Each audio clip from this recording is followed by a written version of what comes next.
Dalam sepekan terakhir, jumlah wisatawan yang berkunjung ke kawasan Balai Besar Taman Nasional Gede Pangrango atau BBTNGGP mengalami penurunan. Hal tersebut salah satunya dipengaruhi karena kondisi cuaca ekstrim akibat badai cempaka dan badai dahlia yang membahayakan bagi para pengunjung. Bahkan untuk hari Kamis dan Jumat pekan kemarin, pengelola objek wisata BBTNGGP sempat menutup total objek wisata yang terkenal dengan situ gunung dan curug sawernya dan baru kembali dibuka untuk sementara waktu pada Sabtu siang.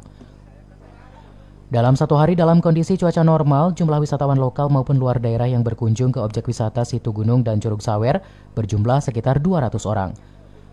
Namun dengan terjadinya cuaca ekstrim dalam sepekan terakhir, jumlahnya menurun drastis hingga 70%, atau sekitar 100-150 orang termasuk pada saat libur panjang pekan kemarin. Kamis ya mungkin lebih total gitu, kita total tutup.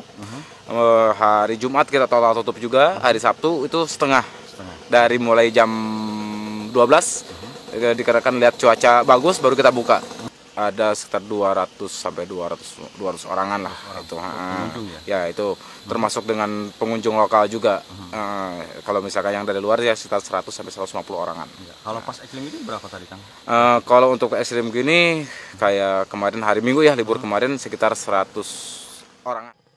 Sementara itu, penurunan jumlah pengunjung ke kawasan TNGGP dalam beberapa tahun terakhir terus mengalami penurunan.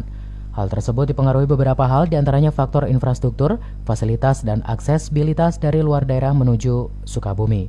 Sebelumnya cuaca ini juga memang akses kunjungan ke sini semakin menurun, karena memang tadi itu mungkin Kang, satu, akses transportasi dari Bogor ke Sukabumi juga terkendala dengan perbaikan jalan, sehingga pengunjung itu mengeluhkan enggan ke sini tuh karena memang biasanya Jakarta Sukabumi ditempuh 2,5 atau 3 jam, sekarang bisa sampai 6-7 jam kan.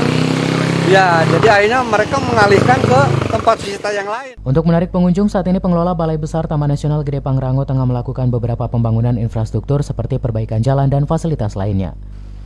Dari Desa Gede Pangrango, Kabupaten Sukabumi, Isman Safa melaporkan untuk Dinamika.